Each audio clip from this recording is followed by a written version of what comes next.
میرے دینی، ملی، تاریخی، سیاسی اور عمرانی فکر کا خلاصہ، میرے 50 سال سے زائد عرصے کے مطالعے اور غور و فکر کا حاصل، جسے میں نے آج کی اس الوداعی نشست جو ہے درس قرآن کے اعتبار سے، تو اس کا تحفہ جسے میں قرار دے رہا ہوں۔ اس میں سب سے پہلے ایک شکوہ ہے۔ بہت سے لوگ محبت کرتے ہیں، محب ہیں، عقیدت مند بھی ہیں، جیسا کہ میں نے کہا کہ ہاتھ بھی چومتے ہیں اور اپنی عقیدت کا اظہار کرتے ہیں، تعریفیں کرتے ہیں۔ میں خطرے میں مبتلا ہو جاتا ہوں کہ کہیں کوئی تکبر پیدا نہ ہو جائے، روکتا بھی ہوں۔ لیکن افسوس، صد افسوس یہ کہ میرے اصل پیغام پر توجہ نہیں دیتے۔ میں آپ سے بھی یہ شکوہ کر رہا ہوں۔ ہر کسے از ظن خود شد یار من، اقبال نے شکوے کیے ہیں۔ تو نابغہ عصر، ہر کسے از ظن خود شد یار من، ہر شخص اپنے خیال میں میرا دوست بن گیا ہے۔ وس درون من نجس اسرار من، میرے اندر سے اس نے میری چھپی ہوئی چیزوں کو نہیں تلاش کیا۔ تو کیا ہوں، کیا کہنا چاہتا ہوں، کیا کرنا چاہتا ہوں، کوئی نہیں۔ شاعری پڑھ لی اور سر جھوم گیا، سر دھن لیا، بس اقبال ڈے بنا لیا۔ اور اس سے بھی زیادہ جو ہے، مرا یاراں غزل خانے شمردن، مجھے لوگوں نے ایک غزل خان سمجھ لیا، شاعر سمجھ لیا۔ میں جس طرح سے مجھے بھی بس ایک مدرس سے قرآن سمجھ لیا گیا۔ میری اصل زندگی کس کام میں بیتی ہے، میرے اصل مقاصد کیا تھے، میرے اصل ہدف کیا تھے، اور ہیں، اللہ کا فضل ہے، ایک شوشے کا فرق نہیں آیا۔ وہ کیا ہے، اس پر توجہ نہیں۔ اس کو تو میں نے ذریعہ بنایا ہے، ساز سخن بہانہ است۔ میرا مقصد ہے یہ اس امت مسلمہ کا قافلہ منتشر ہو گیا ہے۔ اونٹنیوں نے توڑا لی ہیں اپنی رسیاں، ناقہ بے زمام ہو کر کوئی ادھر کوئی ادھر، کوئی ادھر کوئی ادھر۔ ان کو پھر ایک قافلے کی شکل میں لانا چاہتا ہوں، جمع ہو جائیں، وہ منزل کہ جو اللہ نے ان کے لیے معین کی، رسول نے معین کی، اس کی طرف پیش قدمی کریں۔ میرا تو مقصد یہ ہے۔ بہرحال اب میں اس سمت میں اپنی باتیں آپ سے عرض کروں گا بہت اختصار کے ساتھ۔ دیکھیے، جہاں تک تاریخی اور ملی معاملے کا تعلق ہے، میں ماضی سے اس وقت صرف نظر کر رہا ہوں، وہ بات لمبی بہت ہو جائے گی۔ البتہ میری کتاب سابقہ اور موجودہ مسلمان امتوں کا ماضی، حال اور مستقبل یہ موجود ہے، اس کو پڑھیے۔ ماضی کیا ہے ہمارا، بنی اسرائیل کا ماضی کیا تھا۔ یہ دو ہی امتیں دنیا میں رہی ہیں، امت سابقہ، امت موجودہ حاضرہ۔ حال اور مستقبل کے بارے میں جو باتیں میرے سامنے آئی ہیں، اور یہ آئی ہیں کتاب و سنت اور حدیث کی روشنی میں، اور پھر جو اللہ نے تعقل، عقل سے کسی چیز کو سمجھنا، اس کی جو صلاحیت دی تھی، اس کا حاصل کیا ہے۔ نمبر 1، جیسے ایک فرد کی زندگی کی سب سے بڑی حقیقت موت ہے، اس دنیا کی بھی سب سے بڑی حقیقت الساعہ، جسے ہم قیامت کہہ دیتے ہیں۔ ایک وقت آنے والا ہے، یہ سب دگرگوں ہو جائے گا، پہاڑ جو ہے ریزہ ریزہ ہو جائیں گے، یہ ہائی رائز بلڈنگز جو ہیں ان کا نام و نشان نہیں رہے گا۔ مارگلہ ٹاور جیسے بیٹھ گیا، یا ٹوئن ٹاورز امریکہ کے جیسے بیٹھ گیا، یہ پوری دنیا قاعن صفصفا، یہ زمین بالکل کھلی چٹیل میدان بن جائے گا۔ وہ زلزلۃ الساعہ، سورہ حج کی پہلی آیت، یا ایھا الناس اتقوا ربکم ان زلزلۃ الساعۃ شیء عظیم، وہ آئے گا۔ اس کے ایک وقفے کے بعد قیامت آئے گی۔ یہ قیامت نہیں ہے، یہ جس کو ہم قیامت کہہ دیتے ہیں، یہ قیامت، یہ الساعہ ہے، جبکہ پوری یہ عالم جو ہے یہ ہلاک ہو جائے گا۔ کچھ عرصے کے بعد پھر انہیں اٹھایا جائے گا. یہ اٹھایا جانا والا دن قیامت ہے. قام یقوم قیامتن، قیامن کھڑے ہونا. تمام انسان زندہ کر دیے جائیں گے اپنی اپنی قبروں سے، یا جہاں جہاں بھی ان کے کچھ بقایا جات کہیں ہیں وہاں سے بھاگے ہوئے چلے آئیں گے. اس کے بعد یوم قیامت کے بعد یوم آخرت شروع ہو جائے گا. پہلی بات تو یہ سب سے بڑی حقیقت، سب سے بڑی حقیقت، سب سے بڑی حقیقت. اور اب الحمدللہ میری سوچ یہ کہ وہ زیادہ دور نہیں ہے. نوع انسانی بحثیت مجموعی اپنے کلائمیکس کو پہنچ گئی ہے. بہرحال پہلی بات. دوسری بات، احادیث نبویہ سے معلوم ہوتا ہے اس قیامت سے پہلے ایک وقت ایسا آئے گا کہ دنیا پر روئے ارضی پر کوئی ایک صاحب ایمان بھی نہیں ہوگا. کافر، مشرک، ذلیل. صاحب ایمان جو ہے ایک خاص وقت میں ایک خاص ہوا چلے گی جو ان کے دلوں میں سے ایمان کو نکال کر لے جائے گی. ان کی انتقال ہو جائے گا ان کا. اور قیامت کا زلزلہ جو ہے وہ اہل ایمان پر نہیں آئے گا بلکہ صرف کفار و مشرکین پر آئے گا. اس سے پہلے ایک دور ہے جبکہ پورے کرۂ ارضی پر اللہ کا دین نافذ ہوگا، قائم ہوگا. خلافت علی منہاج النبوہ کا نظام قائم ہوگا. یہ گویا کہ کلائمیکس ہوگا انسان کا. انسان کو بنایا گیا تھا خلیفۃ اللہ فی الارض.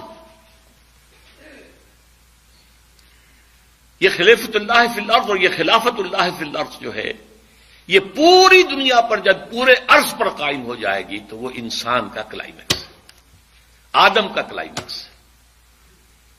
یہ ہونا ہے، ہو کر رہنا ہے. اگرچہ ابھی ہم نہیں سوچ سکتے کہاں سے ہو جائے گا، کدھر سے ہو جائے گا. حالات تو بہت خراب ہے، بہت خراب ہے، بہت خراب. ہماری کوئی حیثیت نہیں، پرے کہا کے برابر نہیں.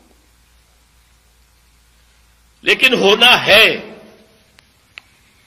یہ خبر دی ہوئی ہے محمد الرسول اللہ کی صلی اللہ علیہ وسلم وہو الصادق المصدوق. یہ میرے خطبات خلافت نامی کتاب کے اندر سے یہ چیزیں آپ پڑھ سکتے ہیں پوری. البتہ اس سے پہلے امت مسلمہ پر اللہ کے عذاب کے بہت بڑے بڑے شدائد ابھی آنے ہیں. قیامت اس سے پہلے ایک دور کے زمین پر اللہ اللہ کرنے والا ایک بھی نہیں بچے گا. یہ حدیث کے الفاظ ہیں. ان کو پہلے ہی موت دے دی جائے گی، بڑی سہل موت. اس سے پہلے پوری دنیا میں اللہ کے دین کا غلبہ، اللہ کی حکومت، خلافت علی منہاج النبوت. اس سے پہلے کا دور جو ہے جس میں ہم ہیں اس وقت، یہ مسلمانوں کے لیے شدائد، مصائب، ذلت، مسکنت، ضعف، بے وقری، بے حیثیتی، کم ہمتی، بے حمیتی، بے غیرتی کا دور ہے. یہ دور شروع تو ہو چکا ہے کئی صدیوں سے. کئی صدیوں پہلے ہماری حکومتیں ایک ایک کر کے تاش کے پتوں کی طرح بکھر گئی. یورپین کولونیلزم آیا، چھا گیا پورے عالم اسلام. تقریباً 100 برس پہلے وہ کولونیل جو بستر تھا وہ لپٹا ہے، لیکن اس سے بڑا کولونیلزم آ گیا. اب اقتصادی کولونیلزم، تہذیبی کولونیلزم ہے، علمی کولونیلزم ہے. اقتصادیات میں، تہذیب میں، علم میں آج ذلت، مسکنت. یہ جو 2 مرتبہ بنی اسرائیل کے لیے آیا ہے، ضربت علیہم الذلۃ والمسکنہ. کسی قوم میں سے ہمت ختم کر دی جائے، اندرونی ضعف. جیسے آپ کہتے ہیں کہ ایک شخص ہے ہٹا کٹا ہے لیکن وہ نیورستھینیا کا مریض ہے، بھائی اعصابی مریض ہے، اس کے تو دم ہے ہی نہیں. وہ حال آج اس امت مسلمہ کا ہے. ہٹی کٹی تو اتنی ہے کہ 1.5 ارب، لیکن حیثیت غصائد کا خصائص سیل، جیسے سیلاب کے اوپر جھاڑ جھکاڑ آ رہا ہوتا ہے جب سیلاب آتا ہے آگے آگے، اس طرح کی اس کی کیفیت ہے. ذلت و مسکنت کا عذاب تو کئی صدیوں سے چل رہا ہے. اب جو عذاب آ رہا ہے وہ فزیکل عذاب، قتل و غارت افغانستان میں ہماری نگاہوں کے سامنے ہوا ہے،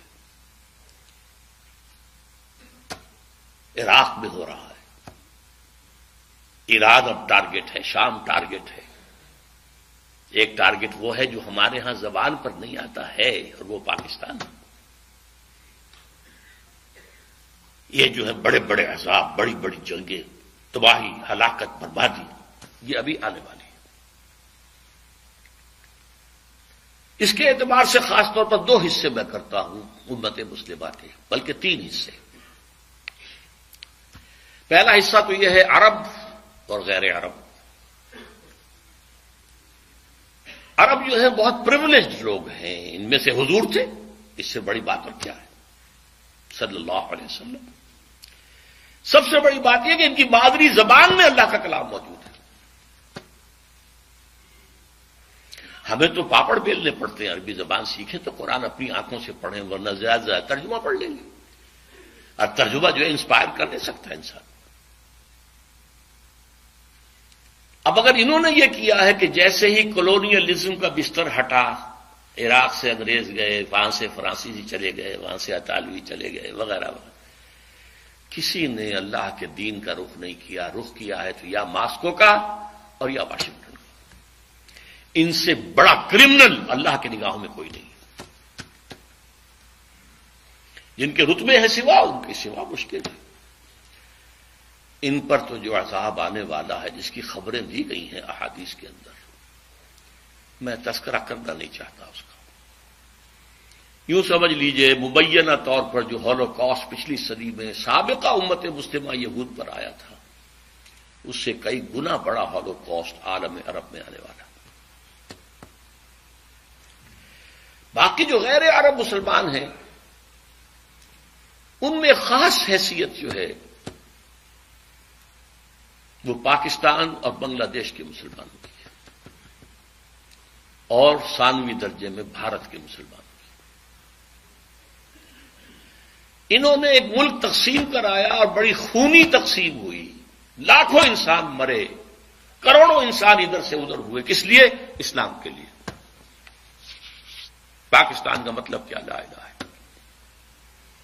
یہ اور کہیں نہیں ہوا، یہ جاوا سماٹرا میں نہیں ہوا، یہ کہیں اور نہیں ہوا، یہ ایران میں نہیں ہوا، یہ کہیں نہیں ہوا، یہ صرف اس ملک میں۔ بھارت کے مسلمانوں نے سپورٹ کیا اور آزادی دلوا دی۔ پاکستان کچھ 2 خطوں پر مشتمل تھا، کرو بھائی، اب جو ہم پہ گزری سو گزری، جو ہم پہ گزرے گی سو گزر جائے گی، چھوڑو تو جاؤ کرو۔ لیکن ہم نے کچھ نہیں کیا، اللہ سے وعدوں کی خلاف ورزی کی، غداری کی، بے وفائی کی۔ اس کی 2 سزائیں جو ہم پر آ چکی ہیں، ایک عمومی منافقت، اللہ سے وعدہ کر کے پھر جاؤ گے تو نفاق دل میں ڈالے گا اللہ۔ یہ سورہ توبہ کی آیات 75، 76، 77 کا مطالعہ کر لیجیے گا جا کر۔ آج پوری قوم منافق قوم ہے، الا ماشاء اللہ۔ ہمارا دستور منافقت کا پرندہ ہے۔ منافق کون ہوتا تھا؟ بظاہر قانونی طور پہ مسلمان، حقیقت میں کافر۔ ہمارے دستور میں قرارداد مقاصد ہے، فلاں دفعہ ہے، فلاں دفعہ ہے، لیکن حقیقت میں ہم کافر ہیں۔ ومن لم يحكم بما انزل الله فاولئك هم الكافرون۔ بنگلہ دیش کا معاملہ بھی یہی ہے۔ بھارت کے مسلمان تو انڈائریکٹلی اس میں مجرم ہیں، انہوں نے سپورٹ کیا تھا۔ اصل مجرم جو ہے پاکستان اور بنگلہ دیش کے مسلمان۔ یہ ہے، اس میں جو ہے اس سے علاج کیا ہے، اس کا نکلنے کی کوئی صورت ہے یا نہیں ہے؟ ایک ہی علاج ہے، ایک ہی علاج ہے، ایک ہی علاج ہے۔ دنیا کے کسی ایک سائزیبل ملک کے اندر اگر اسلام کا نظام پورا قائم کر کے دنیا کو دکھا دیا جائے اور چیلنج کیا جائے، come and see with your own eyes this is Islam, تب وہ شہادت علی الناس کی ذمہ داری بطور فرض کفایہ ادا ہو جائے۔ پوری امت نہ بھی ایسا کر سکے، لیکن امت کا کوئی حصہ، کوئی سائزیبل ملک یہ کر کے دکھا دے تو یہ پوری امت کی طرف سے فرض کفایہ ہو جائے گا۔ جیسے جنازے کی نماز کچھ لوگ بھی پڑھ لیں تو فرض کفایہ ادا ہو گیا، باقی سب لوگ جو بستی کے ہیں وہ اس سے مستثنا ہو گئے، کوئی بھی نہ پڑھے تو سب مجرم، سب گناہگار، اس وقت ہم سب گناہگار۔ لیکن یہ کہ یہ 40 کروڑ کے قریب مسلمان جو میں نے آپ کو بتایا پاکستان، بھارت اور بنگلہ دیش میں ہیں، 30 کروڑ مسلمان عالم عرب کے ہیں، 40 یہ ہیں، باقی اور ہے مختلف متفرق 70 کروڑ، یہ تیسرے درجے میں ہے۔ اگر ہم کسی بھی خطے میں وہ اسلام کا نظام قائم کر کے دکھا دیں تو بحیثیت امت مسلمہ جو ہمارا فرض منصبی تھا، یہ تکونوا شہداء علی الناس، لوگوں پر گواہی دو، یہ ہے اللہ کا دین، آؤ دیکھو، تو اللہ کا یہ عذاب ختم ہوگا، صورتحال تبدیل ہوگی۔ یہ میں نے ذرا عالمی سطح پر بات کی ہے۔ اب آئیے پاکستان، میں آج بھی اس کا قائل ہوں کہ پاکستان اسی کام کے لیے قائم ہوا تھا۔ علامہ اقبال کا فکر، خاص طور پر سن 30 میں جو ان کا خطبہ الہ آباد، اس سے پہلے ان کی شاعری، کیا کہنے ہیں اس کے، جو سور پھونکا تھا۔ پھر قائد اعظم نے 1938 سے 1947 تک جو راگ الاپا ہے، اسلام اسلام اسلام اسلام اسلام اسلام، اس کے نتیجے میں 1946 کے الیکشنز کے اندر مسلم لیگ کو حیثیت حاصل ہوئی۔ یہ مسلمانان ہند کی واحد نمائندہ جماعت، اور یہ اللہ کا اصل میں معجزہ ہے۔ میں نے لکھی ہے کتاب استحکام پاکستان، پڑھیے اس کو۔ میں کہتا ہوں پاکستان کا قیام ایک معجزہ ہے۔ معجزہ کیوں ظاہر ہوا کہ ہم نے کہا تھا اے اللہ ہمیں آزادی دے ہندو سے اور انگریز سے، تو ہم تیرے دین کا بول بالا کریں، خلافت راستہ کا نظام دنیا کو ایک دفعہ پھر دکھا دیں۔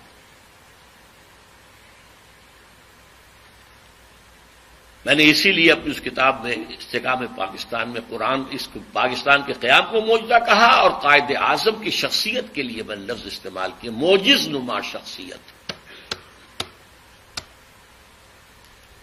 لیکن افسوس صد افسوس کہ ہماری پہلی نسل جو ہے وہ اس میں بالکل ناکام ہو گئی، وعدہ خلافی کی۔ ہم نے بھی واشنگٹن کی طرف اپنا قبلہ سیدھا کر دیا،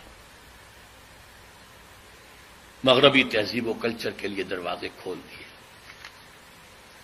امریکہ کی عالمی پالیسیوں کا ایک اعلی کار بن گئے۔ یہ کل پاکستان کی تاریخ ہے، یہ کوئی آج کی بات نہیں ہے، یہ صرف مشرف کی بات نہیں ہے، پوری پاکستان کی تاریخ ہے۔ بہرحال یہ جو سزا کا معاملہ تھا، یہ منافقت کی شکل میں تو سزا ہمیں مل گئی، اور ایک بہت بڑا وار 1971 میں پاکستان 2 لاکھوں افراد مارے گئے، 93,000 ہمارا قیدی اس ہندو کے قید میں گیا کہ جس پر ہم نے کئی 1000 برس کئی 800 برس حکومت کی تھی۔ پاکستان مشرقی پاکستان نہیں رہا بنگلہ دیش میں۔ لیکن آج سے کچھ 20 سال پہلے جب پاکستان کی عمر 40 برس ہوا چاہتی تھی قمری حساب سے، میرے دل میں امید کا ایک چراغ روشن ہوا، پاکستان کے مستقبل کے بارے میں رجائیت، امید، اور وہ خاص اس حوالے سے تھا کہ ایک فرد کی بھی اصل میچورٹی کی عمر قرآن مجید کے روح سے 40 برس ہے۔ اسی طرح بنی اسرائیل کی تاریخ میں 40 برس کا عدد بہت اہم ہے کہ جو نسل نکلی تھی مصر سے، جو غلامی کا داغ اٹھائے ہوئے تھی، اس نے تو حضرت موسیٰ کو کوڑا جواب دے دیا تھا کہ ہم جنگ نہیں کریں گے، فاذهب انت وربك فقاتلا انا هاهنا قاعدون۔ اللہ نے سزا دی، اب یہ 40 برس تک یہیں بھٹکتے پھریں گے صحرائے تیہ کے اندر، یتیہون فی الارض فانها محرمۃ علیہم 40 سنہ، یتیہون فی الارض۔ لیکن 40 برس کے بعد ایک نئی نسل جو پیدا ہوئی، صحرا میں پلی بڑھی تھی، آزادی کی فضا میں سانس لے کر ابھری تھی، اس نے جنگ کی، جوشوا حضرت یوشع علیہ السلام، یوشع بن نون، اور پھر ان کا دور شروع ہوا کامیابی کا۔ تو شاید 40 برس تک پاکستان بھی صحرائے تیہ کے اندر بھٹکتا رہا ہے، شاید اللہ کرے، امید تھی۔ اس امید کا مظہر ہے میری کتاب استحکام پاکستان، کتنوں نے پڑھی ہوگی آپ میں سے، میرا خون جگر ہے اس کے اندر۔ امید تھی کہ ہوگا، انقلاب یہاں آئے گا، اللہ کرے گا، لیکن چند ہی سال میں اس امید کے تار و پود بکھر کے رہ گئے۔ وائے ناکامی متائے کارواں جاتا رہا، کارواں کے دل سے احساس زیاں جاتا رہا۔ سن 92 میں یہ جو کتاب آئی تھی استحکام پاکستان، یہ 85-86 میں آئی ہے، لکھی گئی 85 میں، چھپی 86 میں۔ 92 میں میری کتاب وہ آئی ہے جس کا میں نے پہلے بھی ذکر کیا، تو پڑھیے ان کو خدا کے لیے۔ سابقہ اور موجودہ مسلمان امتوں کا ماضی حال و مستقبل، اس میں میں نے پاکستان کے لیے لکھ دیا یاس انگیز کیفیت، 3 میں سے کوئی ایک انجام اس کا ہوگا۔ ایک تو یہ ہے جس کے کوئی آثار نہیں، کہیں نظر نہیں آ رہے، کوئی امید کی کرن نہیں کہ اس امت مسلمہ پاکستانیہ کو قوم یونس کی طرح توبہ کرنے کی توفیق ہو جائے اور عذاب ٹل جائے۔ اللہ کی قدرت سے بعید نہیں، لیکن کوئی امید کے آثار نظر نہیں آ رہے، بہرحال ایک ممکنہ بات ہے۔ دوسرا یہ کہ کوئی بڑا جھٹکا لگے 1971 والا، اس کو ہم نے مغربی پاکستان میں محسوس نہیں کیا تھا، یہاں محسوس کر کے لوگ جاگ جائیں، یہ بھی بڑی کامیابی ہوگی۔ اگر عثمانیوں پر کوہ غم ٹوٹا تو کیا غم ہے کہ خون 100,000 انجم سے ہوتی ہے سحر پیدا۔ اور تیسرا میں نے لکھا ہے، آج بھی پڑھ لیجئے، سن 92 کی چھپی ہوئی کتاب، تیسرا امکان یہ ہے کہ بھارت پاکستان کو فتح کرے، کروڑوں مسلمانوں کو قتل کرے، اپنی 1000 سالہ غلامی کا پورا انتقام، اپنے انتقام کی پیاس کو بجھانے کے بعد، لیکن اس کے بعد پھر انشاءاللہ وہ ایمان لائیں گے اور فتنہ تاتار کی تاریخ دوبارہ دہرائی جائے گی۔ کروڑوں مسلمان ان کے ہاتھوں قتل ہوا، کروڑوں۔ پھر اسلام نے انہیں فتح کر لیا، وہ مسلمان ہو گئے، اور پھر عظیم ترین مملکتیں پوری دنیا کے اندر ان ترکوں نے قائم کی، ترکان تیموری ہندوستان، ترکان صفوی ایران، اور ترکان عثمانی کی تو کیا بات ہے، اناطولیہ سے شروع ہو کر ترکی جو ہے اس کا بھی ایشیائی حصہ صرف ان کے پاس تھا، پھر جو ان کا فتوحات ہوئی ہے، یورپ کا تقریباً آدھا مشرقی یورپ ان کے تحت تھا۔ ہے آیا فتنہ تاتار کے افسانے سے، پاسباں مل گئے کعبے کو صنم خانے سے، وہی جو قاتل تھے، سفاک تھے، پورے شہر کے لوگوں کی آبادی کو قتل کر کے اور ان کی گردنیں علیحدہ کر کے، ان گردنوں کو، سروں کو، سریوں کو جمع کر کے ایک پہاڑی کی شکل دے کر اس کے اوپر تخت جما کر ایک تاتاری وحشی سردار شراب پی رہا۔ چشمے فلک نے یہ منظر بھی دیکھے ہیں۔ بہرحال یہ 3 جو آپشنز میں نے سن 92 میں کہے تھے، آج بھی میری کتاب میں موجود ہیں، انہیں پڑھ لیجیے۔ اور بدقسمتی ثم بدقسمتی ثم بدقسمتی، آج حالات اس سے بھی زیادہ دور جا چکے ہیں۔ آج سے 2 یا 2.5 سال پہلے میں نے یہ تقریریں کی تھی 2، آپ نے وہ بھی نہیں پڑھی ہوں گی۔ ایک تو عالمی سطح پر موجودہ عالمی حالات میں اسلام کا مستقبل، اور ایک پاکستان کے وجود کو لاحق خطرات و خدشات۔ حالانکہ اس کے لیے جو تقریر کا میں نے اشتہار دیا تھا اس میں عنوان کچھ اور تھا، کیا پاکستان کے خاتمے کی الٹی گنتی شروع ہو چکی ہے؟ ہاں، اس وقت مجھ پر خاصی مایوسی کا غلبہ ہے پاکستان کے مستقبل اور وجود کے بارے میں۔ 3 سال پہلے کی بات جو کہ تو قائم ہے، اس میں کوئی فرق نہیں پڑا۔ مانن پاکستان ختم ہو چکا ہے، ایک انڈیپینڈنٹ ساورن اسٹیٹ کی حیثیت نہیں رہی ہے. آپ اب اس وقت جو ہے امریکہ کے لے پالک ہیں. اللہ اللہ خیر سے شروع سے جو چیز چلی آ رہی تھی وہ اب اپنے کلائمیکس کو پہنچ چکی. بش صاحب کیا کر کے گئے ہیں؟ کشمیر بھول جاؤ، ذکر بھی نہیں، نہ انڈیا میں ذکر کیا نہ یہاں کیا. ابھی تمہیں اور بہت کچھ کرنا ہے. بھارت سے معاہدہ ہوا، تم سے نہیں ہو سکتا، بھارت بہت بڑی ہے. آج سے کوئی 40 سال قبل میں بڑے بھائی کے ساتھ مشرقی پاکستان تھا اس وقت، 67-68 کی بات کر رہا ہوں، سیر کے لیے گئے تھے.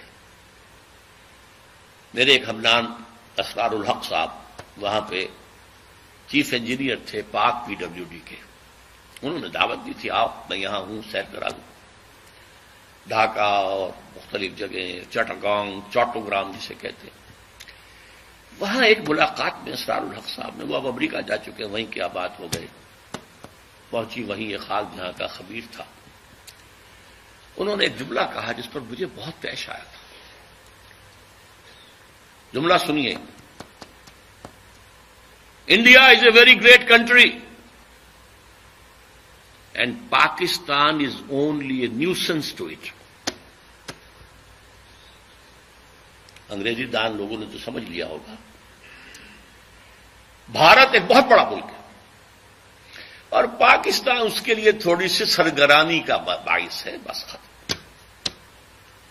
آج یہ جملہ 100% آپ کی نگاہوں کے ساتھ، اگر آنکھیں بند کیے رکھیں تو اور بات ہے، اگر حالات کے رخ کو نہ پہچاننا چاہیں تو لگے رہے اپنے دھندوں میں، کاروبار میں. اللہ اللہ خیر سلام. ورنہ صورتحال یہ پیش آ چکی ہے. الٹی گنتی شروع ہو چکی ہے. لیکن اس سب کے باوجود ابھی امید کا چراغ میرا گل نہیں ہوا ہے، مدھم پڑ گیا ہے، ٹمٹما رہا ہے. لیکن میرا ایک جو امید کا سہارا ہے وہ 400 برس کی تاریخ ہے بھارت کی، ہندوستان کی، جس کے کوئی منطقی تقاضے نظر آتے ہیں. اور مستقبل کی پیشین گوئیاں ہیں محمد رسول اللہ صلی اللہ علیہ وسلم. تو یا ماضی میں روشنی نظر آتی ہے یا حال میں نہیں، کچھ نہیں.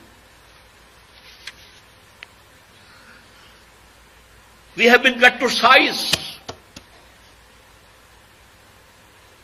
اور جو تھوڑا سا شوشہ چھوڑا ہے مشرف صاحب نے کہ میرا جو چین کا دورہ تھا وہ اسی مقصد کے لیے تھا، وہ بیلنس کرنے کے لیے گئے تھے. اول تو چین آپ کو گھاس ڈالے گا نہیں، ابھی طویل عرصے تک اس کا ارادہ کنفرنٹیشن کا ہے ہی نہیں. وہ اپنی اکانومی کو ڈیولپ کرنے میں لگا ہوا ہے. ثانیاً اگر آپ کی کوئی پیش رفت ہو گئی تو آپ کے اوپر زبردست حملہ جو ہے بھارت کا اور افغانستان کی طرف سے، دونوں طرف سے. اب آپ شکنجے میں ہیں. وہ افغانستان جو ہمارا دوست تھا اور ہم اس کے دوست تھے اور امدادی تھے، کرزئی کے بیانات سنیے. یہ کون؟ ہز ماسٹرز وائس ہے. وہ یہ اس کی بات نہیں ہے، یہ بش کی بات ہے. بش نے کچھ باتیں یہاں آ کے کر دی تھی، کچھ باتیں پہلے ہی پہنچا دی تھی شروع کر سے. آج سے 2-3 مہینے پہلے ایک انٹرویو چھپا تھا اکرم ذکی صاحب کا، جو ڈپلومیٹ بھی رہے ہیں اور بیوروکریٹ بھی رہے ہیں. یہ قومی ڈائجسٹ میں ان کا انٹرویو چھپا تھا اور انہوں نے یہ کہا تھا، لکھ کے رکھ لو، ان قریب بھارت پاکستان پر بہت بڑا حملہ کرے. اگر ذرا بھی محسوس ہوا کہ چائنا اور پاکستان اور قریب آ رہے ہیں تو یہ کانٹا پھر نکال دینا پڑے گا. یہ تو پھر بہت بڑی بات بن جائے گی ان کے لیے. یہ تو کانٹا ہوگا پھر درمیان میں. بہرحال اس کے باوجود میں آپ سے کہہ رہا امید ہے کہ شاید کوئی معجزہ اللہ تعالیٰ کی طرف سے. پاکستان کا قیام بھی معجزہ تھا اور پھر تاتاریوں کا معجزہ کچھ تھا، تو اب بھی معجزہ ہو سکتا ہے. تاتاریوں کی تاریخ جو ہے دہرائی جا سکتی ہے. اور پھر لیکن اسی خطے سے اسلام کا احیاء ہوگا. چاہے ہمارے کروڑوں مر جائیں اور اس کے بعد ہندو مسلمان ہو. اور یہ پیشین گوئی شاہ ولی اللہ دہلوی کی ہے کہ ایک وقت آئے گا کہ ہندوستان کی اونچی ذات کے لوگوں کی اکثریت اسلام قبول کر لے گی. دیکھیے ہمارے ذہن میں خیال بھی آتا ہے تو نچلی ذات کا، شیڈولڈ کاسٹ کا، شودروں کا نہیں، اونچی ذات کے ہندوؤں کی اکثریت جو ہے اسلام قبول کر لے گی. اب آئیے آخری کلائمیکس. یہ تو حالات ہیں، تاریخ کا رخ ہے، جا رہا ہے. پاکستان کدھر جا رہا میں روک نہیں سکتا، آپ روک نہیں سکتے. ہماری جو بھی غلطیاں ہیں، کوتاہیاں ہیں، وعدہ خلافیاں ہیں، ان کی کیا سزا ہمیں ملتی ہے، ہم اس کے مستحق ہیں، ہم کو شکوہ نہیں کر سکتے. اصل مسئلہ فرد کا ہے. جہاں سے میں نے بات شروع کی تھی، زندگی کی سب سے بڑی حقیقت موت اور دوسری سب سے بڑی حقیقت آخرت.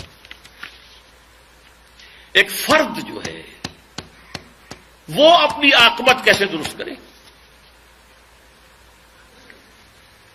تاریخ کے دھارے کا رخ موڑنا تو میرے لیے یا آپ کے لیے ممکن نہیں ہے.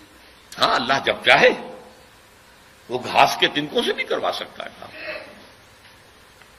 ابابیل کی چوچوں کے اندر چھوٹے چھوٹے کنکروں سے ہاتھیوں کو اور پورے ابرہہ کے لشکر کو ہلاک کر سکتا، اس کی ہے قدرت ہے. لیکن انفرادی نجات، میں ہوں، میری قبر ہے، میرے سامنے ہے، اس کے لیے کیا کرنا ہے؟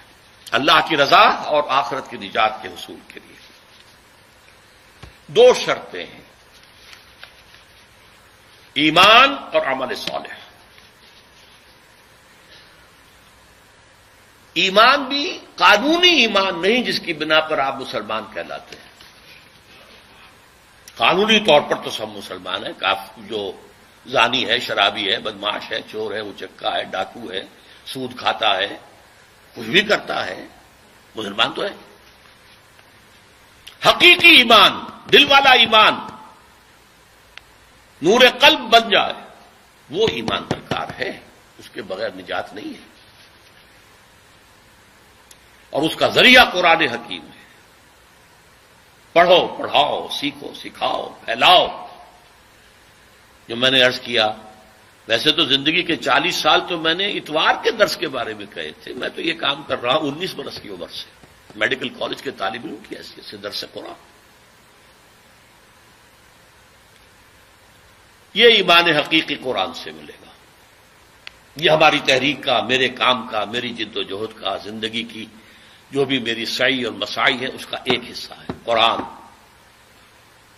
انجمن خدام القرآن، حلقہ مطالعہ قرآن، قرآن اکیڈمیز، قرآن کالج، قرآنی تربیت گاہیں، قرآن کانفرنسیں. یہ نام اللہ کے فضل و کرم سے ہم نے تازہ کیا. ایک وقت تھا کہ اس پورے شہر لاہور میں میرے سوا کوئی اور کام یہ کر ہی نہیں رہا تھا. اب اللہ کا شکر ہے بہت سے ادارے ہیں، ترجمہ قرآن کے ادارے بنے ہوئے ہیں، اور 4-4 6-6 مہینے کے کورسز کا اعلان ہوتا رہتا ہے. الہدا خواتین کے اندر ایک بہت بڑا ادارہ ہے. اگرچہ ان چیزوں کے اندر وہ انقلابی رنگ نہیں ہے، بہرحال ہے، کچھ نہ کچھ تو پیدا ہوگا اس سے. عمل صالح کا جو تصور ہمارا ہے اس کے لیے لفظ ہے فرض. ویسے تو اس سے آگے ہے، نوافل ہیں، مستحبات ہیں. فرض، اس پر نجات کا دار و مدار. البتہ یہ فرض کیا ہے یہ سمجھ لیجیے. سب سے بڑی بدقسمتی یہ ہے کہ ان کا تصور ہمارا محدود ہو گیا. نماز، روزہ، حج، زکوٰۃ فرض. کوئی کرتا ہو تب بھی جانتا ہے کہ یہ فرض ہے، کوئی نہ کرتا ہو تب بھی جانتا ہے کہ یہ فرض ہے. کوتاہی ہے میری، میں نہیں کر رہا ہوں، ٹھیک ہے تو فرض. ایک فرض جس کا تعلق قانونی اسلام سے نہیں ہے، حقیقی ایمان سے ہے، وہ ہے جہاد فی سبیل اللہ، جس کے بغیر نجات نہیں ہے. اس لیے کہ ایمان کا لازمی تقاضا وہ ہے جہاد فی سبیل اللہ. یہ نہیں کریں گے تو نجات نہیں ہے.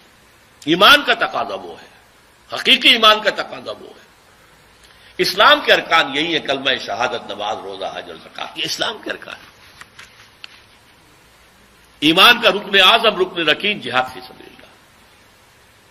اس کے 3 لیول ہیں۔ پہلا جہاد نفس کے خلاف، معاشرے کے خلاف، شیطان کے خلاف، تاکہ آپ واقعی اللہ کے بندے بن جائیں، اس کی اطاعت اور عبادت کا حق ادا کریں۔ یہ پہلا کام۔ مکمل اطاعت آپ نہیں کر سکتے جب تک کہ باطل نظام آپ کے سر پر ہے۔ سود کو آپ ختم نہیں کر سکتے ہیں، فضا کے اندر موجود ہے جو میری سانس کے ساتھ میرے اندر جا رہا ہے۔ چور کا آپ ہاتھ نہیں کاٹ سکتے جب تک کہ وہ نظام قائم نہ ہو۔ لہذا ہماری بندگی جو ہے، نہ بندگی میری بندگی ہے، ہماری بندگی جزوی ہے، لیکن جس حد تک بھی اللہ کے احکام پر آپ عمل پیرا ہو سکیں اور نہ کریں تو آپ مجرم۔ جس حکم پر عمل پیرا ہو سکتے ہیں عمل پیرا ہو جائے، اور جو کمی رہ جائے گی اس کا ایک کفارہ ہے جو میں بعد میں بیان کرتا ہوں۔ پہلا فرض یہ ہے، اسی میں نماز آ گئی، روزے آ گیا، حج آ گئی، زکوٰۃ آ گئی، حرام خوری سے بچنا آ گیا، حلال پر اکتفا کرنا آ گیا، ساری چیزیں آ جائیں گی۔ دوسرا فرض ہے دعوت و تبلیغ۔ اب اسی کی دعوت دو، اسی کی طرف بلاؤ، اپنی اپنی ذہنی سطح کے مطابق۔ جو انٹلیکچوئل ہے وہ انٹلیکچوئلس کو دعوت دے، جو عام پڑھا لکھا آدمی ہے وہ عام پڑھے لکھے آدمیوں کو دعوت دے، جو جاہل ہے وہ بھی دعوت دے، وہ لوگوں کے سامنے روئے، بھائیوں میں تو زندگی گنوا بیٹھا لیکن تمہارے اندر ابھی دم ہے، دین سیکھو اور سکھاؤ، پڑھو اور پڑھاؤ، سمجھو اور سمجھاؤ۔ خیرکم من تعلم القرآن وعلمہ۔ اگر یہ آپ نہیں کرتے تو آپ کا ایمان موجود نہیں ہے۔ اس پر میرے دروس، اس پر پورا منتخب نصاب قرآن مجید کا، جس کے 12 درس دیے، اپنے پاس سے نہیں کہہ رہا، قرآن سے کہا ہے میں نے، قرآن سے ثابت کیا، ایک ایک لفظ قرآن سے ثابت کیا ہے، قرآن ہی سے بیان کیا۔ نمبر 3، اس دین کو قائم کرنے کی جد و جہد کرو۔ یہ سب سے کٹھن، سب سے اونچی منزل ہے،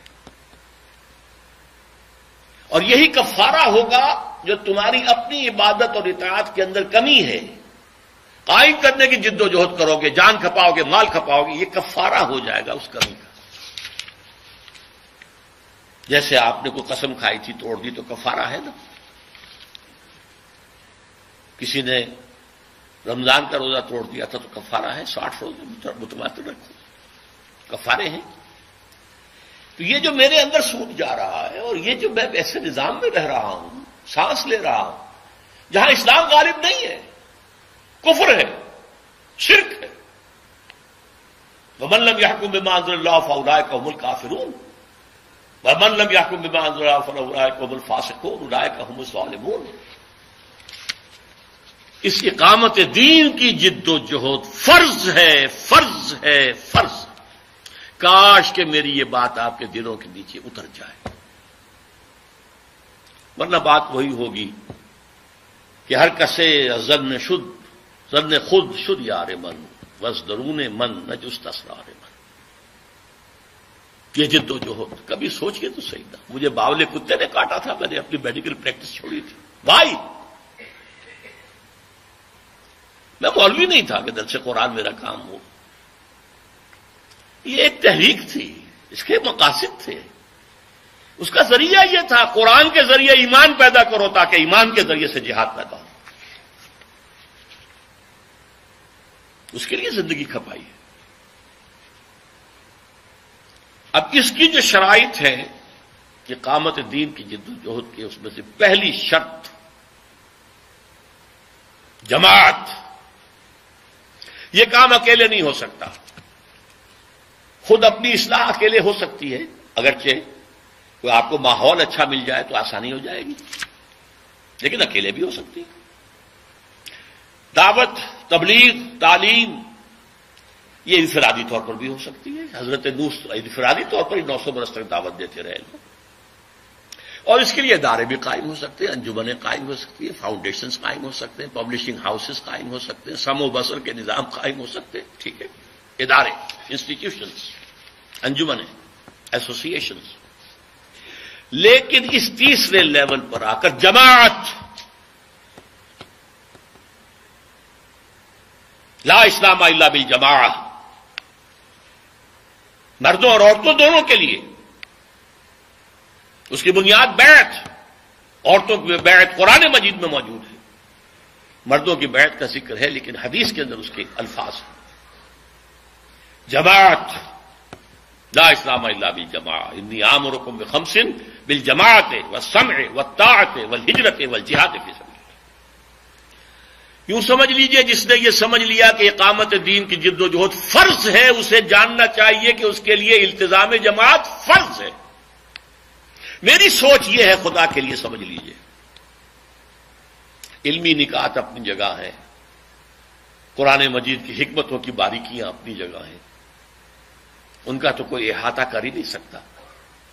اس کا ایسنس کیا ہے، اس کا تھرسٹ کیا ہے، وہ چاہتا کیا ہے، وہ کس چیز کو ایمفیسائز کرتا ہے، کس چیز کو مرکز بناتا ہے، اس کو سمجھیے. اقامت دین کی جد و جہد فرض، اس کے لیے التزام جماعت فرض. فرض.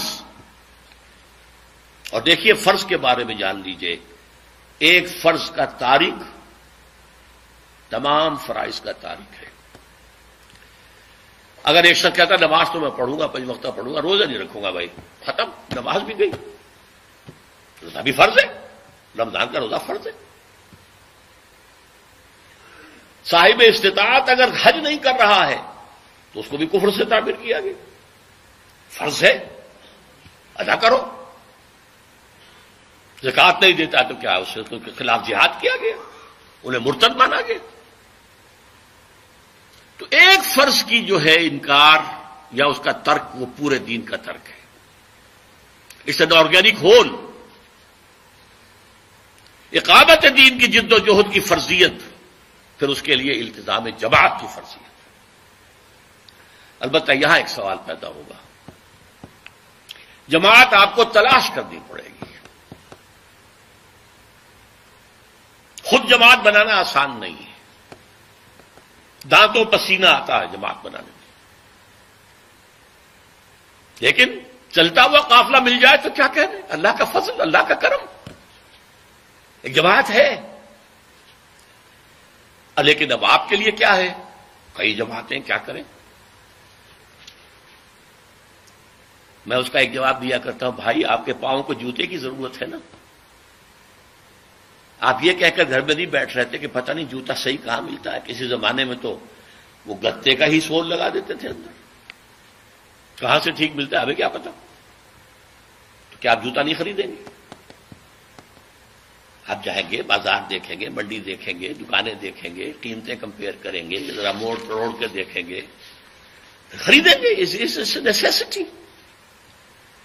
جماعتوں کو آپ سٹڈی کریں، یہ بھی آپ کا جہاد ہے،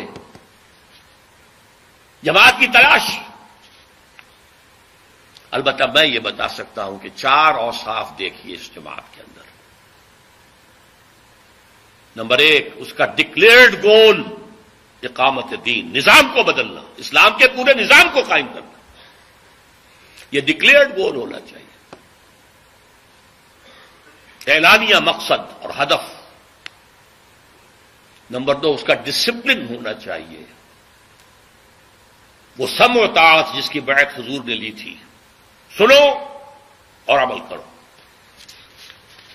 حضور کے لیے وہ ایبسولوٹ نہیں تھی، جو حکم دے ماننا ہے، غلطی کا امکان ہی نہیں، نبی ہے، معصوم ہے.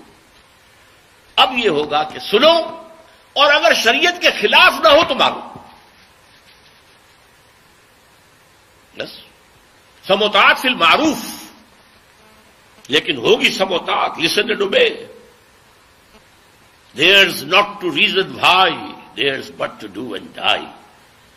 فوج کا ڈسپلن کیا ہوتا ہے؟ سپاہی پوچھے افسر سے، جناب آپ یہ حکم مجھے کیوں دے رہے ہیں؟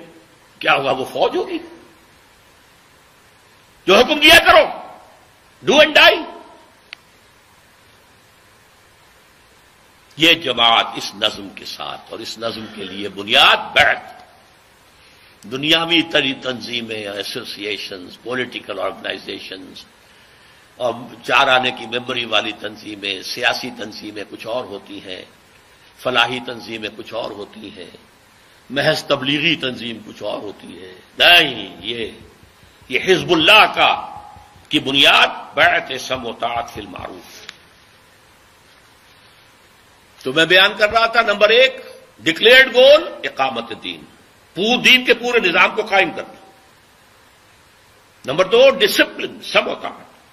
نمبر 3 ان سے پوچھئے کہ آپ کی میتھوڈالوجی کیا ہے، کس طریقے سے آپ دین قائم کرنا چاہتے ہیں، الیکشن کے ذریعے، ایجیٹیشن کے ذریعے، گوریلا وارفیئر کے ذریعے، فوج میں بغاوت کرانے کے ذریعے، کون سا راستہ آپ؟ اگر آپ کا راستہ حضور کی سیرت سے ماخوذ نہیں ہے تو منزل تک پہنچنے کا کوئی امکان ہے ہی نہیں، یو ول بی لاسٹ۔ یہ کام تمام انبیاء اور رسول کی تاریخ میں صرف حضور کے دست مبارک سے ہوا ہے،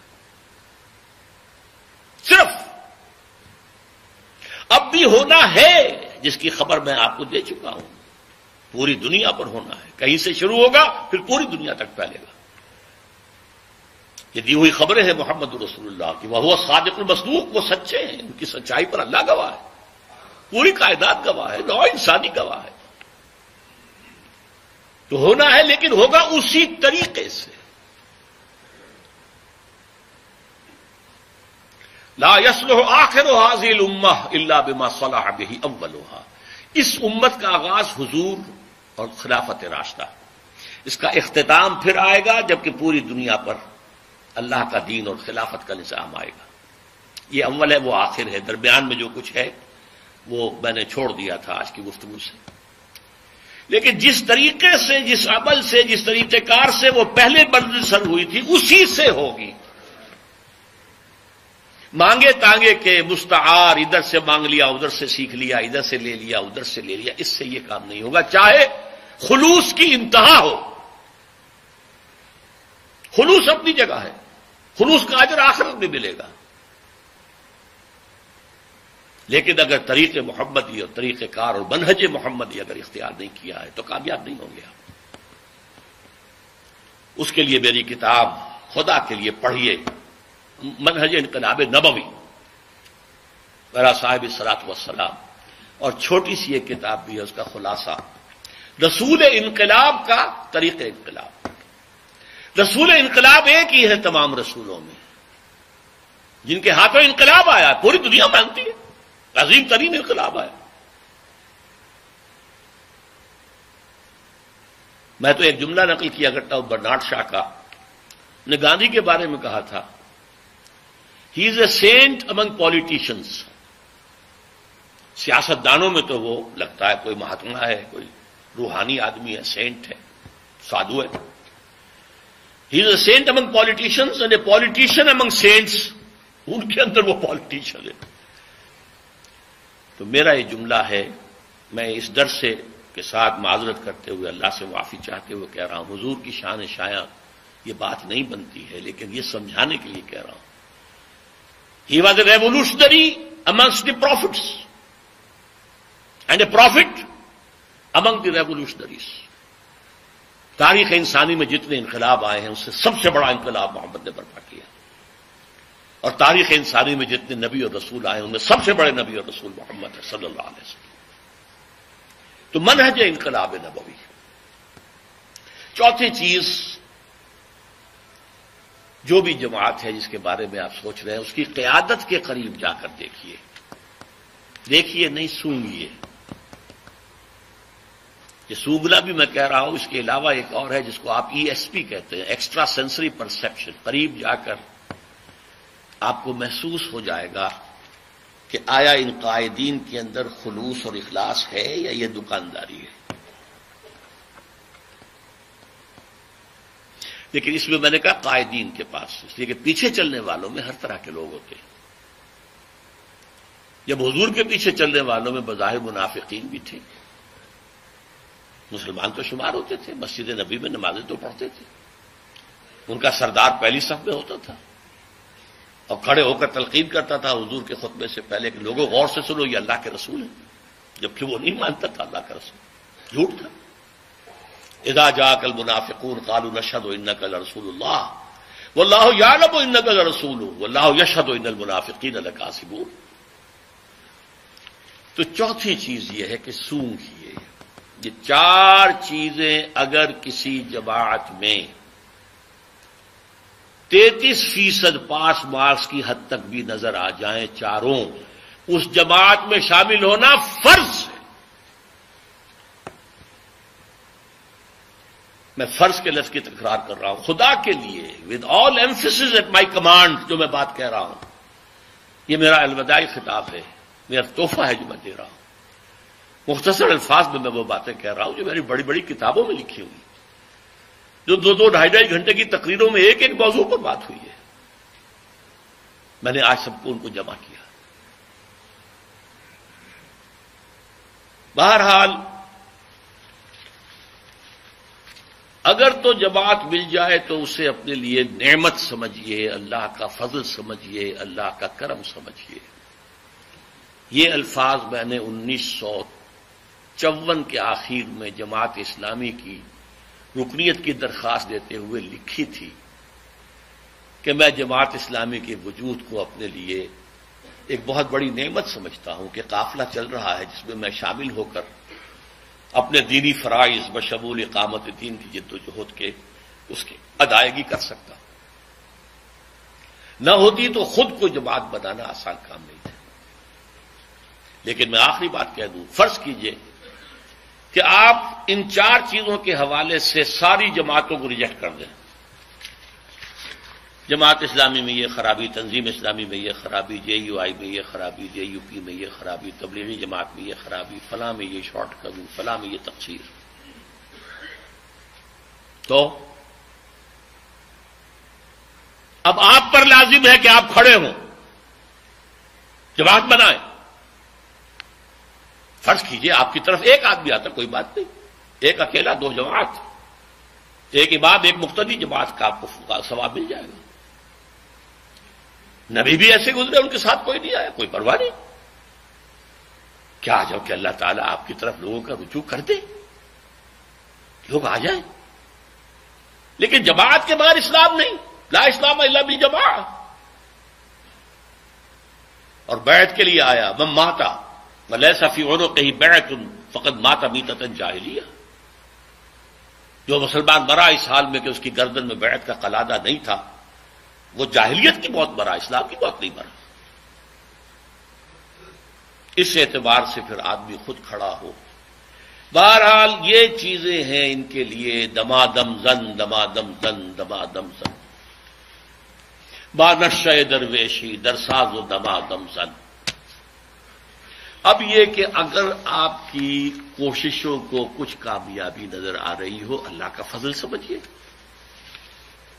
یہ آپ کی طاقت اور صلاحیت کا نتیجہ نہیں ہے، کہ اللہ کی توفیق ہے۔ نہیں آئے کوئی پرواہ نہیں، قطعاً کوئی پرواہ نہیں، قطعاً کوئی پرواہ نہیں۔ اگر آپ لگے رہے تو دنیا میں کوئی تبدیلی آئے نہ آئے، آپ کی عاقبت سنور جائے گی، آپ اللہ کے ہاں جا کے سرخرو ہو جائے، بشرطے کہ اپنا سب کچھ لا کر ڈال دیا ہو میدان۔ محض انگلی کٹا کر جو ہے شہید نہ بن جائے، محض کسی جماعت کا فارم پر کر کے نہ سمجھے کہ بس پہنچ گئے، وہ تو انٹری ہے۔ اب اس کے بعد آپ نے اس میں کتنی محنت ڈالی ہے، کتنا وقت صرف کیا ہے، کتنا اپنا خون جلایا ہے، کتنی اپنی نیندیں حرام کی ہیں، کتنا اپنا پیسہ لگایا، یہ تو اللہ جانتا ہے، کتنی اپنی اولاد کو اس کام کے لیے تیار کیا ہے۔ اس کے اعتبار سے مدارج ہوں گے، مراتب ہوں گے، اونچے سے اونچے مراتب، اونچے سے اونچے۔ بہرحال یہ ہے ہماری کامیابی۔ اولئک ھم المفلحون، اولئک ھم الراشدون۔ ابھی ہم نے پڑھا تھا فمن زحزح عن النار وادخل الجنہ فقد فاز اولئک ھم الفائزون۔ اس کا کوئی تعلق اس سے نہیں ہے دنیا میں قائم ہو یا نہ ہو۔ اگر کجرو ہے انجم آسماں تیرا ہے یا میرا، سارا معاملہ اللہ کا ہے، اس کی حکمت ہے۔ ابراہیم کے ہاتھوں نہیں ہوا، خلیل اللہ ہے، امام الناس ہیں، ابو الانبیاء ہیں، انقلاب تو نہیں آیا۔ موسیٰ کے ہاتھوں نہیں ہوا، جن کے ذکر پر 1/13 قرآن 550 آیتیں قرآن کی حضرت موسیٰ کے ذکر پر ہیں، چلے گئے دنیا سے خالی ہاتھ اس معنی میں۔ حالانکہ اگر اس وقت ان کی قوم جو ہے انکار نہ کرتی، جنگ کرتے، تو اسی وقت اسلامی ریاست قائم ہو جاتی، لیکن انکار کیا تو 40 برس کے لیے ارض مقدس حرام یتیہون فی الارض۔ بہرحال یہ کام ہوا ہے۔ سید المرسلین، آخر الانبیاء، خاتم النبیین، محمد رسول اللہ صلی اللہ علیہ وسلم، ہمارے لیے بھی نجات کا یہ راستہ کھلا ہوا ہے، اس میں کوئی رکاوٹ نہیں۔ محنت چاہیے، ڈٹرمنیشن چاہیے، عزم مصمم چاہیے، باقی زاد راہ اللہ فراہم کرے گا۔ اور آخرت کی کامیابی فہو المطلوب الاصلی، اصل میں ہمارا مقصود و مطلوب وہی ہے۔